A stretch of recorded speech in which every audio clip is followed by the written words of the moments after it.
If you've ever been to Switzerland, it probably didn't take long before you noticed fountains are everywhere. People are drinking from them, and that they're constantly running. Picture this. You're strolling through the picturesque streets of Switzerland. Charming fountains pop up on nearly every corner. At first glance, they're just part of the scenery, ornate, historic, maybe even Instagram-worthy. But then you spot someone filling their water bottle from the fountain. In most places I've been to, that's just not a thing. Fountains almost always recirculate water, and there's a clear difference between a decorative fountain and a drinking fountain. So what's going on in Switzerland? Turns out these fountains don't recycle water. In fact, this setup is centuries old, efficient, and absolutely drinkable.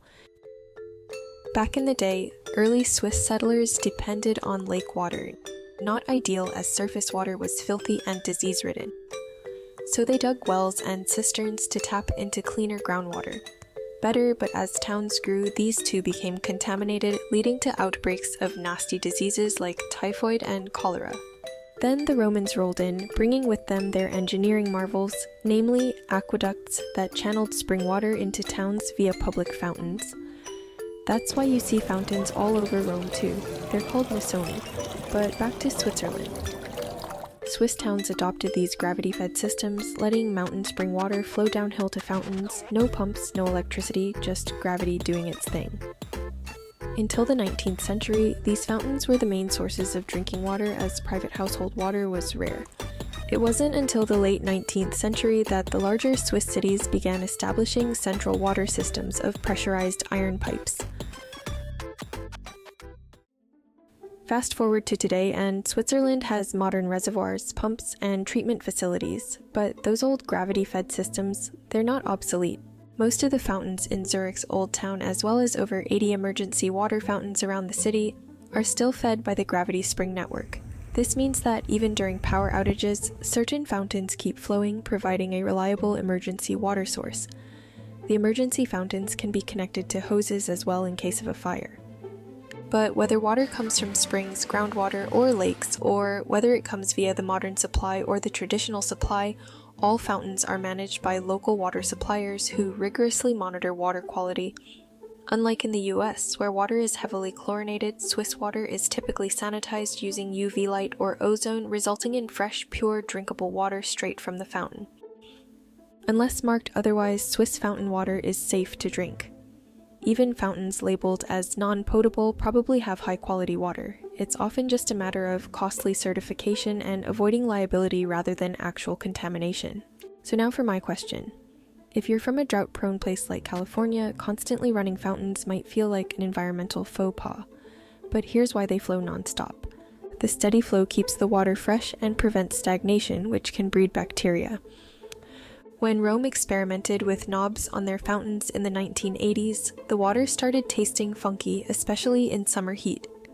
People hated it, broke the knobs off, and Rome eventually abandoned the idea. To maintain water quality with knobs would also mean chlorinating the water. Swiss water isn't typically heavily chlorinated, whereas tap water in places like USA and Canada can have more than 10 times the concentration of chlorine compared to Switzerland. So it turns out free-flowing fountains are often cheaper to maintain. For example, a single Roman Missoni costs only 3 to 5 euros per day to operate. Compare that to modern fountains with taps, which require frequent cleaning, disinfection, and electricity. Sometimes simplicity wins. And what about water waste? It's minimal. In Rome, for instance, free-flowing fountains account for just 1% of the city's water use, and they have found that more water is wasted due to old pipes than from fountains. Meanwhile, in Switzerland, water scarcity isn't really a thing. The country's nickname, Europe's Water Tower, is well earned. With abundant rivers, streams, glaciers, and over 1,500 lakes, Switzerland's annual groundwater supply totals a staggering 150 billion cubic meters. That's more than France and Germany combined. So if the water didn't flow through the fountains, it would simply merge with the rivers and eventually make its way to the ocean.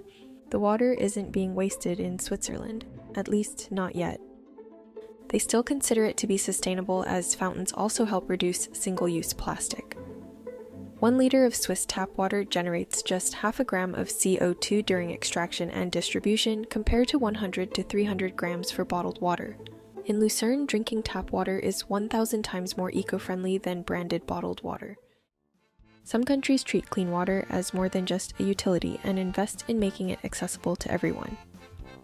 Free, accessible water doesn't just benefit residents, it's a lifeline for tourists, pets, birds, and even bees. These public fountains might not be the central hubs of the city they were centuries ago, but especially in the summer, they still transform into gathering spots, offering cool relief and a sense of community. Fun fact, people even bathe in them. These fountains could be considered relics, but they still work as intended. No fancy, modern technology needed, just good old quality civil engineering and a belief that water should flow freely for all. So if you ever visit Switzerland, give the fountains a try. And if you're like me and find yourself wondering how Switzerland can do this, well, in this case, they do have a little help from their natural resources, and while not every country can do this, I thought this was something overlooked but worth sharing. Thanks for watching.